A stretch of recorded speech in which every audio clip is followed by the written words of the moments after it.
লিটন ভাই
আবার মারো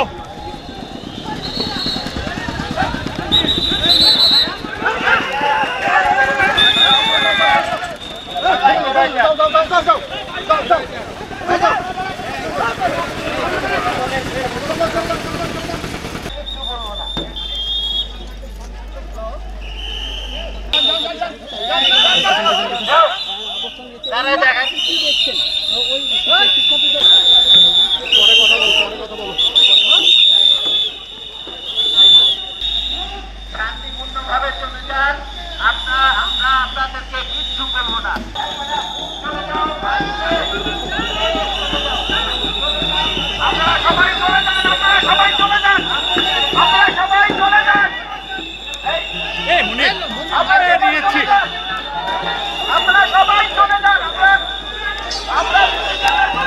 এই তোমার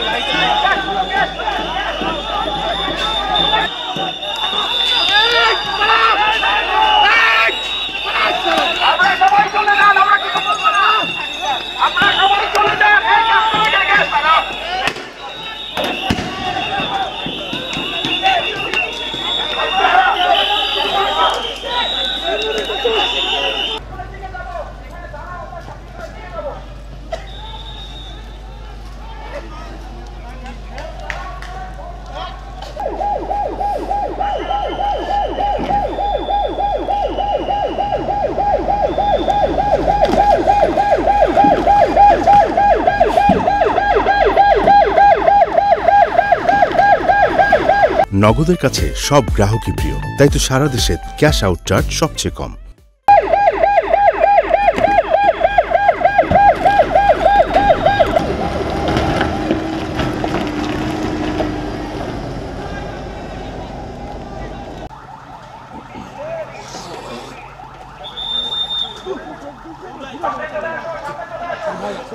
উপাচার্য মহোদয় 12 ঘন্টার মতো অবরুদ্ধ ছিলেন। আন্দোলন যারা করেছে ছাত্র আন্দোলন, সে আন্দোলনকারীদের দ্বারা 12 ঘন্টার অবরুদ্ধ থাকার পরে আমাদের সহযোগিতা চাওয়ার পরিপ্রেক্ষিতে এবং আপনারা জানেন যে বিশ্ববিদ্যালয়ে প্রবেশ করার ক্ষেত্রে আইনশৃঙ্খলা বাহিনী এবং পুলিশ বাহিনীর অনুমতি প্রয়োজন হয়।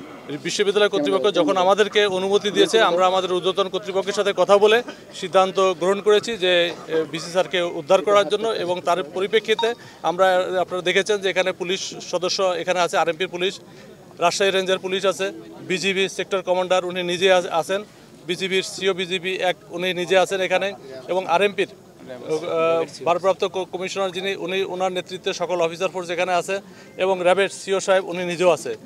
বলতে পারেন সকল আইনশৃঙ্খলা বাহিনীর সম্মিলিত একটা অভিযান এটা বলতে পারেন। আপনারা দেখেছেন যে ঘণ্টাখানেক পূর্বে আমরা আমাদের এই অভিযান শুরু করি, এবং আপনারা দেখেছেন যে সম্পূর্ণ শান্তিপূর্ণ উপায়ে কোনো রকম কোনো আহত বা কোনো গুরুতর আহত বা কোনো নিহতের কোনো ঘটনা এখানে ঘটেনি।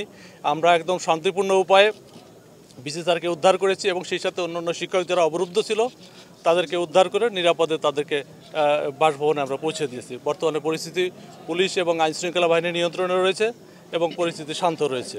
এবং পরিস্থিতি একটু বলবেন কিনা, সেখানে আপনারা গেছেন, সেখানে কি কেউ আছে?